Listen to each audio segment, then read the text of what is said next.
له ومن يضلل فلا هادي له وأشهد أن لا إله إلا الله وحده لا شريك له وأشهد أن سيدنا ومولانا محمدا عبده ورسوله.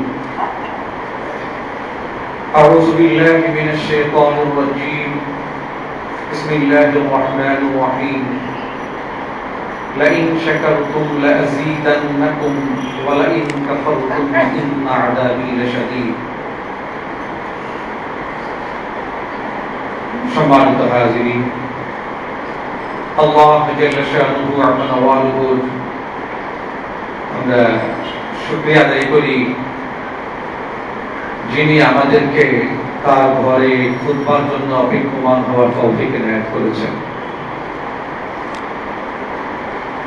আল্লাহ সুবহানাহু ওয়া তাআলা মানব জাতিকে যা কিছু দিয়েছেন তার বিনিময়ে তিনি মানব জাতির কাছে কিছুই চান না। এবং আল্লাহ সুবহানাহু ওয়া তাআলা পবিত্র সত্তার মূল বৈশিষ্ট্য হচ্ছে এই যে তিনি তার সৃষ্টির সাথে স্রষ্টা হিসাবে কোনো লেনদেন করেন না। তিনি কেবল দেন দেন এবং দিতেই থাকেন, তিনি কিছু নেন না। এই যে আল্লাহ তাবারাক ওয়া তাআলা লেনদেন করেন না কিন্তু কেবল দিতেই থাকেন এবং দেওয়াটা চিরদিনের জন্য অব্যাহত রাখেন, এর মধ্যে সমস্ত আম্বিয়া আলাইহিমুস সালাম আজমাইন এবং মুহাক্কিকিন হযরত একটি কথা বলেছেন, তা হচ্ছে আল্লাহ তাবারাক ওয়া তাআলা বান্দার কাছ থেকে একটা জিনিস নেন, সেই জিনিসটা হচ্ছে কৃতজ্ঞতা বোধ। এটাকে আল্লাহ গ্রহণ করেন। এই যে কৃতজ্ঞতা বোধ যেটা, এই জিনিসটা আল্লাহ পেলে খুব খুশি হন, আর কিছু না। এই কারণে আল্লাহ সুবহানাহু ওয়া তাআলা বলেন, আমি তোমাদেরকে অনেক কিছু দিয়েছি, এর বিনিময়ে কিছুই চাইনি। আমি চেয়েছি যে তোমরা যা পেলে তার স্বীকারোক্তি দাও, তার কৃতজ্ঞতা প্রকাশ করো। তো যখন মানুষ এটা করে না, তখন আল্লাহ সুবহানাহু ওয়া তাআলা তাদের জন্য একটি আযাব, একটি শাস্তি নির্ধারণ করেন। আর যদি কেউ কৃতজ্ঞতা বোধ এটাকে জাগ্রত করে, এটা প্রকাশ করে, এটা স্বীকারোক্তি দেয়, তা আল্লাহ সুবহানাহু ওয়া তাআলা তার জন্য তার নিয়ামতকে আরো বাড়িয়ে দেন। তাহলে যে জিনিসটা আমরা জানতে পারছি যে রব্বুল ইজ্জত তিনি মানবজাতির কাছে কিছুই চান না, কিন্তু তার আকাঙ্ক্ষা হচ্ছে মানবজাতি যা পেল তার স্বীকারোক্তি যেন দেয়, কৃতজ্ঞতা যেন প্রকাশ করে। খুবই গুরুত্বপূর্ণ একটা বিষয়। এটাই আল্লাহ তার বান্দাদের কাছে কামনা। আল্লাহ সুবহানাহু ওয়া তাআলা একটা খেতে আমরা ধান লাগাচ্ছি, তিনি আমাদেরকে অনেক ধান দিচ্ছেন, এর বিনিময়ে কিন্তু আল্লাহ জাল্লা শানুহু আম্মা নওয়ালুহুর কাছে আমরা পার্সেল সার্ভিসের মাধ্যমে কোনো ধান পাঠাচ্ছি না। আল্লাহ দিয়েই যাচ্ছেন। আল্লাহ আমাদেরকে সৃষ্টি করেছেন আল্লাহর মহিমায়, আল্লাহর রহমতে, আল্লাহর কুদরতে, আল্লাহর নুসরতে আমরা সৃষ্ট হয়েছি, কিন্তু এর বিনিময়ে আসলে আমরা তো আর কোনো কিছু সৃষ্টি করছি না। তো এই সমস্ত বিষয়গুলো নিয়ে কৃতজ্ঞতা প্রকাশের যে বিষয়গুলো ইসলামিক দৃষ্টিকোণ থেকে রয়েছে, সেগুলো আমি আরেকটু বিস্তারিত আপনাদের সামনে যতটুকু সময় আমাদের সামনে আছে একটু আলোচনা করার চেষ্টা করব।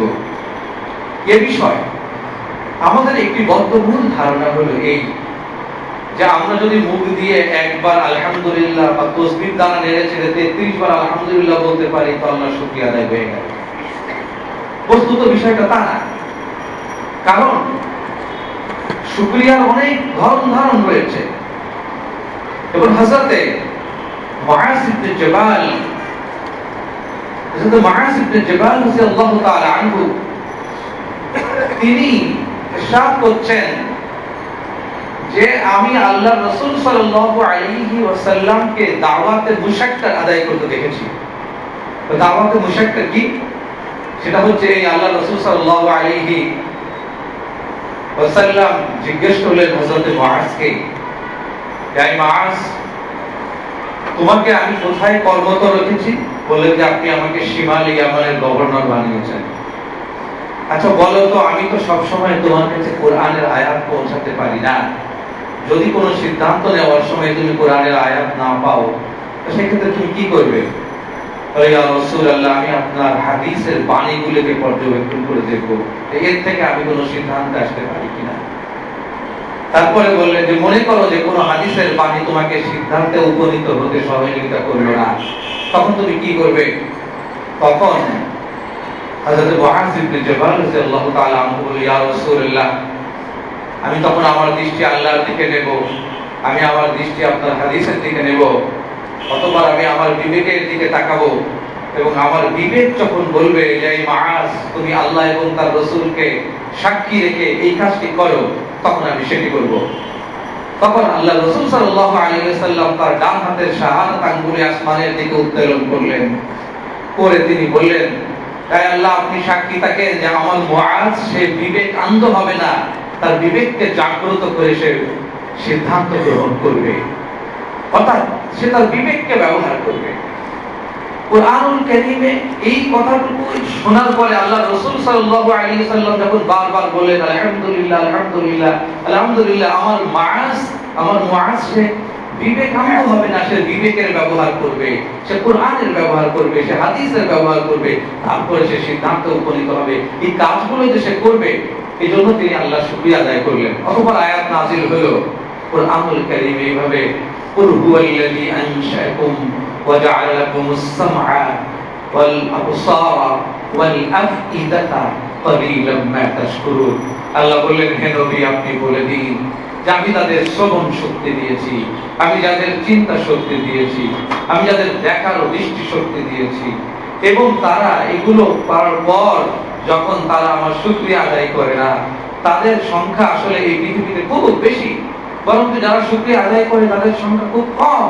আর শুকরিয়াটা হলো এগুলোর ব্যবহার, কানের ব্যবহার, শ্রবণ শক্তির সঠিক ব্যবহার, দৃষ্টি শক্তির সঠিক ব্যবহার, আর মানুষের হৃদয়ে যে আল্লাহর পক্ষ থেকে এক অমীয় শক্তি দেওয়া আছে, সেই হৃদয়ের চিন্তা শক্তির ব্যবহার করে কোন মানুষ যখন কোন সিদ্ধান্ত নেয়, কোন কাজ করে, তখন সে শুকরিয়া আদায় করতে পারে আল্লাহ। কিন্তু এগুলো প্রাপ্তির পর যখন শুকরিয়া আদায় করে না, আল্লাহ তাদের সম্পর্কে বলছেন খুব কম যারা কিনা আল্লাহর দেওয়া এই সকল জিনিসগুলোকে ব্যবহার করে আল্লাহর প্রতি কৃতজ্ঞতা প্রকাশ করে। কিন্তু যারা খুব স্বল্প সংখ্যক মানুষ এই কাজটি করে, তাদেরকে আল্লাহ খুবই ভালোবাসে, তাদেরকে আল্লাহ খুবই ভালোবাসে। এই কারণে আমরা কিভাবে শুকরিয়া আদায় করব? শুধু কি কালিমাতুশ শুকর আলহামদুলিল্লাহ আলহামদুলিল্লাহ আমরা বলবো, নাকি আর কোনো পদ্ধতি আছে? এই দৃষ্টিকোণ থেকে যদি আমরা চিন্তা করি, হযরত আব্দুল্লাহ ইবনে ওমর রাদিয়াল্লাহু তাআলা আনহু একটা সুন্দর ফিলোসফি রয়েছে, আর সেই বিষয়টা তিনি হাদিস থেকে ইস্তেমবাদ করে আমাদের সামনে উপস্থাপন করছেন। আর তা হচ্ছে এই যে মানুষকে শুকরিয়া আদায় করতে হবে নানাভাবে, যা তা আল্লাহর পক্ষ থেকে প্রাপ্ত হয়েছে। যেমন কোন একজন ব্যক্তি যদি সম্পদশালী হয়, আর সে যদি তার ধান গোলায় ভরে রাখে, টাকাগুলো ব্যাংকে রেখে দেয়, আর সে যদি তাসবিহ দিয়ে আলহামদুলিল্লাহ আলহামদুলিল্লাহ আলহামদুলিল্লাহ বলতে থাকে, তার শুকরিয়া কমপ্লিট হবে না। কেননা এক্ষেত্রে কাজ হচ্ছে, যাকে আল্লাহ সম্পদ দিল, সম্পদকে সে তিন ভাগে ব্যবহার করবে। প্রথমত সে তার পারলৌকিক ডিপোজিটকে সমৃদ্ধ করবে, অর্থাৎ সে দান সদকা করে পরকালকে সমৃদ্ধ করবে। দ্বিতীয়ত সে যার যা হক আছে সেখানে সে তাকসীম বা বিতরণ করবে। তৃতীয়ত আল্লাহ সুবহানাহু ওয়া তাআলা তার কাছে যা দিয়েছেন এগুলোকে সে বিনিয়োগ করবে। যখন বিনিয়োগ করবে, আল্লাহ সুবহানাহু ওয়া তাআলা বলেন যেটা থেকে তিনি আরো বাড়িয়ে দেবেন, আল্লাহ খুশি হন। কেউ যদি তার সম্পদ কুক্ষিগত করে না রেখে যখন সে ব্যবসা বাণিজ্যে বিনিয়োগ করে, আল্লাহ সুবহানাহু ওয়া তাআলা খুশি হন। কারণ ব্যবসা বাণিজ্যে বিনিয়োগ করলে আমরা তো অনেক সময় মনে করি যে দান সদকায় অনেক সওয়াব, মাঝে মধ্যে ব্যবসা বাণিজ্যে বিনিয়োগ করলেও আল্লাহর পক্ষ থেকে সওয়াবের কথা বলা আছে, কারণ মানুষের কর্মসংস্থান হয়। আর সম্পদ এক জায়গা থেকে আরেক জায়গায় সরে যায়, এই যে সম্পদ সচল থাকে, এর একটা গুরুত্ব আছে। আমি এর আগেও আপনাদেরকে বলেছি যে এই জায়গাটা দেখেন তিনটে ভাষায় একই রকম। আরবি ভাষায় এই জিনিসটাকে বলা হয় তিজারা। তিজারা মানে হচ্ছে কিছু সম্পদ জড় পদার্থ আর কিছু সম্পদ থাকে সচল। মানুষ তোমরা এটাকে ব্যবসার মাধ্যমে সচল রাখো, অর্থাৎ জারি রাখো। এই জারি থেকে তিজারা সচল রাখো, অর্থাৎ পুকুরের পানি আর ঝর্ণাধারার পানি একরকম না। ঝর্ণাধারার পানি এটা জারি থাকে, এজন্য আসলে আপনার চালু থাকে, সচল থাকে, এই জন্য এই পানি নোংরা হয় না। ঠিক তেমনি ভাবে আমরা বাংলায় একটা কথা বলে থাকি, সেটা হচ্ছে ব্যবসা, মানে বেবসা। সম্পদ যদি বসে থাকে তো বরকত নাই, আর যদি এটাকে বেবসা রাখি বা যদি এটাকে আমরা সচল রাখি তাহলে এটা ব্যবসা, এবং এর ভিতরে আল্লাহ বরকত দিয়ে রেখেছে। অন্যদিকে যদি ইংরেজিতে তাকান দেখবেন যে বিজিনেস, বিজি মানেও কিন্তু ব্যস্ততা। অর্থাৎ যদি তোমার সম্পদকে তুমি ব্যস্ত রাখো আল্লাহ এর ভিতরে বরকত দিবেন।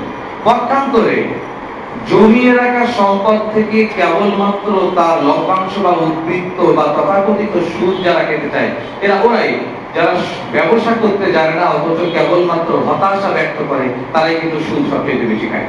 মানুষের কর্মচঞ্চল যখন শেষ হয়ে যায়, তার ব্যবসার যোগ্যতা যখন শেষ হয়ে যায়, সম্পদকে নাড়াচাড়ার যোগ্যতা যখন শেষ হয়ে যায়, আল্লাহর প্রতি তাওয়াক্কুল করার যোগ্যতা যখন শেষ হয়ে যায়, তখন যা আছে সেখান থেকে খরচ না করে অতিরিক্ত অংশ জোগাড় করে সে খাওয়া শুরু করে।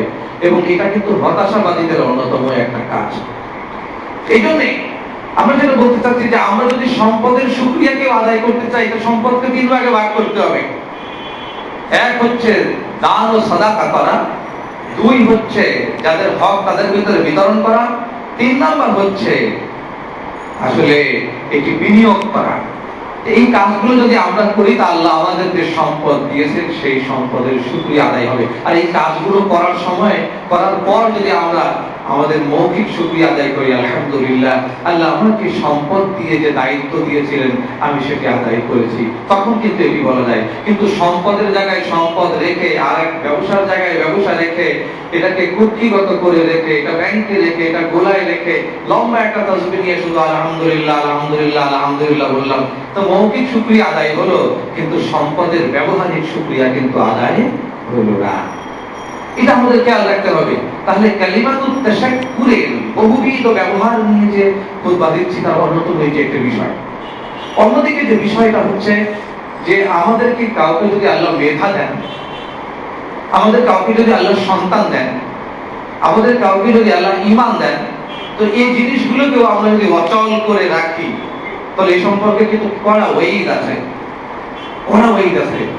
যেমন আব্দুল্লাহ ইবনে আউফ রাদিয়াল্লাহু তাআলা আনহু থেকে বর্ণিত আছে যে আল্লাহ রাসূল সাল্লাল্লাহু আলাইহি ওয়াসাল্লাম তিনি ইরশাদ করলেন যে তোমাদের মধ্যে যদি এমন একজন ব্যক্তি থাকে সে কেবলই তার নিজের ঈমান এবং তার ইবাদত নিয়ে নিমগ্ন থাকে এবং তার চারদিকে যারা আছে এরা জাহান্নামে যাচ্ছে, তার কোনো ভূক্ষেপ নেই, তো তাহলে ওই জনপদে যদি আল্লাহর পক্ষ থেকে গজব আসে তো ওই বুজুর্গর বাড়ি কেউ কিন্তু সে আল্লাহর গজব সংরক্ষণ করবে না, অর্থাৎ ওই বাড়িকেও ধ্বংস করে দেওয়া হবে। এর অন্যতম কারণ যে আমরা যখন ঈমান এনেছি আমাদের দায়িত্ব নিজে ঈমানদার হওয়া আর আমাদের চারদিকে যারা আছে তাদের জন্য ঈমানদারের একটা সমাজ নির্মাণ করা।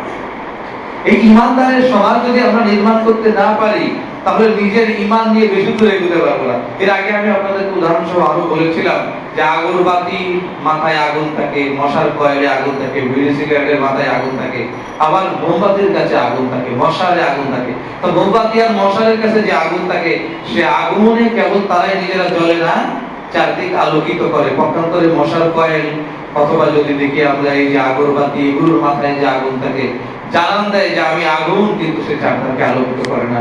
এই দুনিয়াতে বেশ কিছু ব্যক্তিগত ঈমানদার আছে, তাদের ভিতরে ঈমানের আলো আছে, তারা বলে আমি ঈমানদার আমি ঈমানদার আমি ঈমানদার, কিন্তু সেই ঈমানি সমাজ তৈরি করতে পারে না, ঈমানি পরিবার তৈরি করতে পারে না, ঈমানের দাওয়াত নিয়ে দুর্কদম সে কোনোদিনও তার চারদিকে এগিয়ে যেতে পারে না। এমন ব্যক্তিগত ঈমানদার কিন্তু আল্লাহ সুবহানাহু ওয়া তাআলার কাছে ঈমানের শুকরিয়া আদায় না করার কারণে, ঈমানের কৃতজ্ঞতা প্রকাশ না করার কারণে জাহান্নামে যেতে পারে। আল্লাহ মাফ করুন আমাদের সবাইকে। এজন্য তিনি বলেছেন লা ইন শাকারতুম লা আযীদান্নাকুম ওয়া লা ইন কাফারতুম ইন আযাবি লাশাদীদ। তাহলে আমরা ঈমানদার যখন হয়েছে আমাদের ঈমানের শুকরিয়া কিভাবে আদায় করব? এই ঈমানের দাওয়াত আরেকজন মানুষের কাছে পৌঁছে দিতে হবে, এই ঈমানের দাওয়াত আরেকজনের কাছে পৌঁছে দিতে হবে। আর রাসূলুল্লাহ সাল্লাল্লাহু আলাইহি ওয়াসাল্লাম এই কাজটি করেছেন। আল্লাহ সুবহানাহু ওয়া তাআলার পক্ষ থেকে বলা হলো ইন্না আরসালনাকা শাহিদা ওয়া মুবাশশিরা ওয়া নাযীরা ওয়া দাঈয়ান ইলাল্লাহি বিইযনিহি ওয়া সিরাজাম মুনীরা। হে নবী, আমি আপনাকে কেবল দ্বীনের দাওয়াত দিতে পাঠাইনি, দ্বীনের দাওয়াতকে কেমন ভাবে গ্রহণ করলো এটার সাক্ষী হিসাবে কাল কিয়ামতে আমি আপনাকে উপস্থাপন করব। আপনি জীবন্ত সাক্ষী হবেন কাল কিয়ামতে। ইন্না আরসালনাকা শাহিদা, আমি আপনাকে পাঠিয়েছি যে আমি যে আপনার কাছে হেদায়েতের বাণী পৌঁছেছি আমার কোনো বান্দা যেন অস্বীকার করতে না পারে, এই জন্য আপনাকে আমি সাক্ষী স্বরূপ পাঠিয়েছি। আপনি দ্বীনের দাওয়াত পৌঁছাবেন, একই সাথে সাক্ষীও হবেন। মুবাশশিরা, প্রথমত যারা এটাকে অস্বীকার করবে আপনি তাদের জন্য সতর্ককারী হবেন, আর যারা গ্রহণ করবে তাদের জন্য আপনি সুসংবাদ দানকারী হবেন। আল্লাহর পক্ষ থেকে আল্লাহর দাওয়াত, আল্লাহর হুকুমে মানুষের মাঝে আপনি চলে যাবেন সিরাজাম মুনীরা। আর যখন আপনি দাওয়াত পৌঁছে দেবেন তখন আমি আপনাকে উজ্জ্বল নক্ষত্র বানিয়ে দেব। আপনি একসময় আপনার অবয়বে শারীরিকভাবে দুনিয়াতে থাকবেন না, কিন্তু আপনার উলুমে রিসালাত, আপনার উলুমে ওহীকে আমি চিরদিনের জন্য প্রাণবন্ত রাখবো এবং এটাকে নক্ষত্রের মতো করে দেব এবং সেখান থেকে আলো জ্বলবে আর সেই আলোতে মানুষ পথ খুঁজে পাবে, পথ খুঁজে পাবে। সম্মানিত হাজিরিন, আল্লাহ রাসূল সাল্লাল্লাহু আলাইহি ওয়াসাল্লাম এটাও আবার আমাদের প্রতি ট্রান্সফার করে গেছেন। বলেছে তোমরা যদি রাসূল সাল্লাল্লাহু আলাইহি ওয়াসাল্লামকে তার রওজা মোবারক ছাড়া কোথাও খুঁজে না পাও, আর তার উলুমে নববী যেটা আছে এটা দেখে দেখে যদি পথ খুঁজতে না পাও, আর যদি আমার কোরআনের সবটা না বোঝো, তাহলে তোমাদেরকে আমি রেখে যাচ্ছি আমার সাহাবায়ে আজমাইনের জীবনচরিত। আসহাবি কান নুজুম, আমার প্রত্যেকটা সাহাবা হচ্ছে একটা নক্ষত্রের মতো। তোমরা যদি কাউকে না কাউকে ফলো করো, তাহলে তোমরা তাদেরকে যদি অনুসরণ করো, ইক্তেদা করো, হেদায়েত তোমাদের পিছে পিছে দৌড়াবে। সম্মানিত হাজিরিন, তো তাহলে হেদায়েতের শুকরিয়া যদি আমরা আদায় করতে চাই, তো তাহলে এই হেদায়েতকে কুক্ষিগত করা যাবে না। যেমন সম্পদের হক যদি কেউ আদায় করতে চায়, কৃতজ্ঞতা প্রকাশ করতে চায়, সম্পদকে কুক্ষিগত করা যাবে না, তেমনি ভাবে হেদায়েতকেও কুক্ষিগত করা যাবে না। হেদায়েতকে বুকের ভেতরে দাফন করে রাখা যাবে না, হেদায়েতকে প্রচার করতে হবে। أفمن يمشي مكبا على وجهه أهدى أمن يمشي سويا على صراط مستقيم। সূরা নূর তার ভিতরে আল্লাহ বলছেন যে আসলে যদি তুমি সিরাতাল মুস্তাকিম পেতে চাও, তো এই পথে তোমার চলাফেরা থাকতে হবে এবং এই হেদায়েতকে নাড়াচাড়া করতে হবে এবং তা কুক্ষিগত করা যাবে না, তা চারিদিকে ছড়িয়ে দিতে হবে। ছড়িয়ে দিলে কাল কিয়ামতের দিন আপনাকে রাসূলের একজন অনুসারী বানানো হবে, রাসূলের একজন অনুসারী বানানো হবে এবং আপনিও আল্লাহর পক্ষ থেকে আপনাকে সাক্ষী বানানো হবে, সাক্ষী বানিয়ে ফেলা হবে। আর হযরত আব্দুল্লাহ ইবনে ওমর রাদিয়াল্লাহু তাআলা আনহু বলেন যে ব্যক্তি সাক্ষী হয় সে সাধারণত ক্ষমা পায়। আমরা যদি কেউ আল্লাহর পক্ষ থেকে কাল কিয়ামতের দিন দাওয়াত প্রচারের জন্য সাক্ষী হয়ে যাই, তো আল্লাহর কাছে আমাদের জন্য ক্ষমা থাকবে, কারণ আল্লাহই তো সাক্ষী বলেন, তোমরা আমার পক্ষ থেকে সাক্ষী থাকো যে তোমরা আমার দাওয়াত পৌঁছেছো কি পৌঁছনি। এই জন্য বলছি রাসূলুল্লাহ সাল্লাল্লাহু আলাইহি ওয়াসাল্লাম তিনি ইরশাদ করেছেন যে কোনো একজন ব্যক্তিকে সে যদি দান করতে না পারে, সদকা করতে না পারে, সে যদি অন্য কোনো কাজও করতে না পারে, কিন্তু যদি আল্লাহর কোনো একজন বান্দাকে দেখে সে যদি ছোট্ট করে একটা সুন্দর হাসি দেয়, বলে এটাই হচ্ছে তার জন্য সাদাকা, এটাই হচ্ছে তার জন্য ইবাদত। সে যদি একটা ছোট্ট সুন্দর করে হাসি দেয়, এই জন্য দ্বীনের ব্যাপারে মুখ বেদান করে যে ব্যক্তি থাকবে এবং যে ব্যক্তি হাসি দেবে, স্মিত হাসি, একটা স্মাইলিং ফেস যে ব্যক্তি প্রদর্শন করবে, আল্লাহর কাছে তার ওই চেহারাটা অনেক প্রিয়। যে ব্যক্তি ইসলামকে ধারণ করে একজন মানুষকে দেখে হাসি দেয়, তার হাসি খুশি ভাবটা প্রকাশ করে, ওইটা হচ্ছে আমাদের ঠোঁটের শুকরিয়া। কোনটা আমাদের জবানের শুকরিয়া, সেটা হচ্ছে কালিমাতুশ শুকর। কোনটা ঠোঁট নাড়ার শুকরিয়া, সেটা হচ্ছে স্মিত হাসি। কোনটা সম্পদের শুকরিয়া, সেটা হচ্ছে বিতরণ করা, বিনিয়োগ করা ও দান করা। এবং কোনটা হচ্ছে দাওয়াতের শুকরিয়া, আর তা হচ্ছে দাওয়াতকে কুক্ষিগত না করে তা চারিদিকে ছড়িয়ে দেওয়া। ওমান আহসানু কাওলাম মিম্মান দাআ ইলাল্লাহ ওয়া আমিলা সালিহান ওয়া ক্বালা ইন্নানি মিনাল মুসলিমিন। আল্লাহ নিজেই বলে তার থেকে উত্তম আপনার রবের কাছে আর কে হতে পারে। তার কাছে যখন দাওয়াত পৌঁছে গেল, সেই দিনের দাওয়াতকে চারিদিকে মানুষের মাঝে ছড়িয়ে দিল। সম্মানিত হাজিরিন, এই বিষয়গুলো এজন্য বলা যে কৃতজ্ঞতার প্রকাশটা গুটিগত শব্দ নয়, এটা কাজে কারবারে করতে হবে। আমি যখন নাকি দিনদার হলাম, তখন আমার দায়িত্ব আমার পরিবারের সবাইকে দিনদার বানাবো। আমি যখন নামাজি হলাম, আমার পরিবারের সবাইকে নামাজি বানাবো। আমি যখন ভালো কোনো কথা শিখলাম, আমার দায়িত্ব হচ্ছে এটা প্রচার করা। কোরআনের কথা এটি, হাদিসের কথা। প্রত্যেকটা হাদিস আর কোরআনের শব্দ বলতে গেলে আমাদের সময় এদিকে শেষ হয়ে যায়। কিন্তু আমরা যেটা বলতে চাচ্ছি সেটা হচ্ছে যে এই শুকরিয়া আদায়, কৃতজ্ঞতা প্রকাশ, এটা মনের প্রাণে হতে হবে, এটা কাজে কারবারে হতে হবে। যেমন আপনারা জানেন যে দাওয়াত সম্পর্কে বলা হয়েছে আর দাওয়াতু বিল কওলি, আর দাওয়াতু বিল আখলাকি, আর দাওয়াতু বিল আমালি। অর্থাৎ তুমি যখন দ্বীনের দাওয়াত দিবে, শুধু মুখ দিয়ে বলো না ভাই এটা করো, ভাই এটা করো, ভাই এটা করো।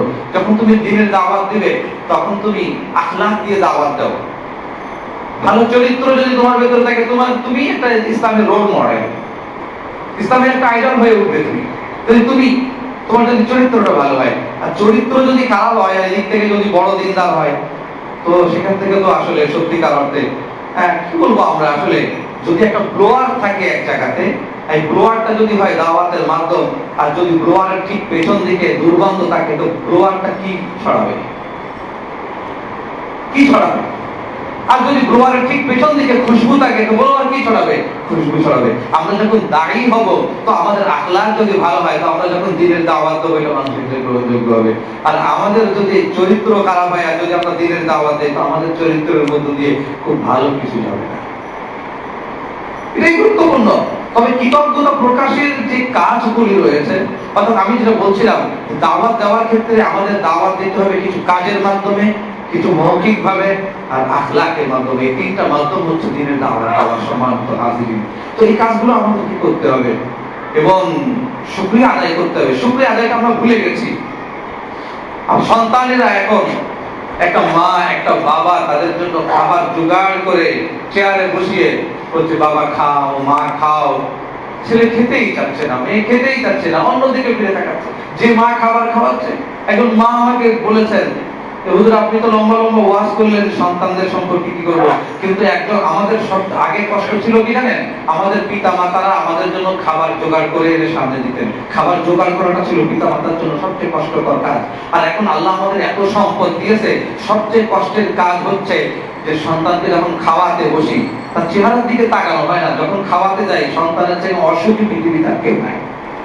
তো পিতা মাতা খাবার জোগাড় করে এনে ম্যাকডোনাল্ডস খাওয়ায়, কেএসপি খাওয়ায়, এটা খাওয়ায়, সেটা খাওয়ায়, কিন্তু সন্তানের চেহারায় হাসি আসে না।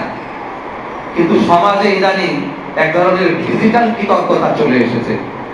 আপনারা শুনলে আশ্চর্য হবেন, গ্রাম বাংলায় এবার গরু বিক্রি সাধারণত অনেক খামারিরা করতে পারেনি, অনেক গরুর ব্যাপারীরা করতে পারেনি। কিন্তু যখন তাদের গরুটা মোটামুটি তাদের কাঙ্ক্ষিত দামে বিক্রি হয়েছে, কোমরে গামছা বেঁধে এরা নৃত্য করেছে। কোমরে গামছা বেঁধে নৃত্য করে তারা তাদের কৃতজ্ঞতা প্রকাশ করছে, খুশি হয়েছে, যে নাচ করে গণ ড্যান্স করে তারা জানার চেষ্টা করছে আমার গরুটা বিক্রি হয়েছে।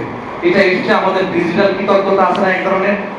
ডিজিটাল বিষয়টা আল্লাহর নিয়ামত, তবে এগুলোকে মাঝে মধ্যে কেউ কেউ আসলে খুব খারাপ কাজে ব্যবহার করে। তার ভিতরে একটা হচ্ছে আমাদের দেশে নাকি কি সেল বাজার নাকি কি আছে, ডিজিটাল সেল বাজার। এগুলোর ভিতরে কেউ যদি তার পুরানো খাট, পুরানো মোবাইল বিক্রি করতে পারে, কত সময় কোমর তোলাতে থাকে। এই হচ্ছে ডিজিটাল কৃতজ্ঞতা। আল্লাহ মাফ করুক, এগুলো যেন আমাদের কালচারে না ঢোকে, এবং যারা আমাদের রন্ধে রন্ধে কালচারের ভিতরে এগুলো ঢোকানোর চেষ্টা করছে, তাদেরকে অত্যন্ত দুঃখের সাথে বলতে হয়, নিজেরা নষ্ট হয়ে যান, কিন্তু আমাদের পুরো জাতিকে, পুরো মানুষকে, পুরো সমাজকে, পুরো সংস্কৃতিকে নষ্ট করবে না। আমরা যদি কেউ কষ্ট পাই তো আফসোস করবো, আর কাউকে যদি খুশি হতে দেখি নিজেও খুশি হব। আর খুশি হওয়ার মাধ্যম হচ্ছে কালিমাতু শুকর আদায় করা, আলহামদুলিল্লাহ, আলহামদুলিল্লাহ, আলহামদুলিল্লাহ। আর আল্লাহ যদি আমাদেরকে সম্পদ দেন, সম্পদ দান করব, এটাকে বিতরণ করব, এটাকে বিনিয়োগ করব। ঠিক অনুরূপ ভাবে মুহাম্মদুর রাসূলুল্লাহ সাল্লাল্লাহু আলাইহি ওয়াসাল্লাম বলেছেন, তোমার কাছে যদি কিছু না থাকে হে আল্লাহর বান্দা, কিছু না থাকে, দান করার মতো টাকা না থাকে, যদি শরীরে যদি শক্তি না থাকে, তো তোমার এক ভাইকে দেখে তুমি একটা স্মাইলিং ফেস, সুন্দর করে একটা হাসি দাও। এই হাসিটাই তোমার জন্য একটা সাদাকা। কিন্তু মুখ বেদান করে দেখো না, মানুষের প্রতি নারাজ হও না। আল্লাহ তাবারাক ওয়া তাআলা আমাদের যা কিছু দিয়েছেন তার শুকরিয়া, এবং এই শুকরিয়া কিন্তু নরমাল কোনো জিনিস না। শুকরিয়া একটা বিজ্ঞান আছে। শুকরিয়া বিজ্ঞান নামে ইসলামিক একটা সাবজেক্টই আছে, আর তার ভিতরে এইটা আছে, কোন একজন বান্দা যদি তার হৃদয় দিয়ে প্রতিদিন নিয়মিত শুকরিয়া আদায় করে, আল্লাহ সুবহানাহু ওয়া তাআলা তার হৃদয়ে অতিরিক্ত চর্বি জমতে দেবেন না এবং তার হৃদরোগ হবে না। আল্লাহ সুবহানাহু ওয়া তাআলা আমাদের হৃদয়কে দাওয়াতের ক্ষেত্র, ইলমের ক্ষেত্র, আমাল ও ইমানের অনুভবের ক্ষেত্র বানিয়ে দিন। একই সাথে এই হৃদয়কে জান্নাতে যাওয়ার মতো মূল্যবোধ ধারণ করার তৌফিক এনায়েত করে দিন। এই হৃদয় দিয়ে শুকরিয়া আদায়ের তৌফিক এনায়েত করে দিন। ওয়া আখিরু দাওয়ানা আলহামদুলিল্লাহি রাব্বিল আলামিন। আসসালামু আলাইকুম ওয়া রাহমাতুল্লাহ।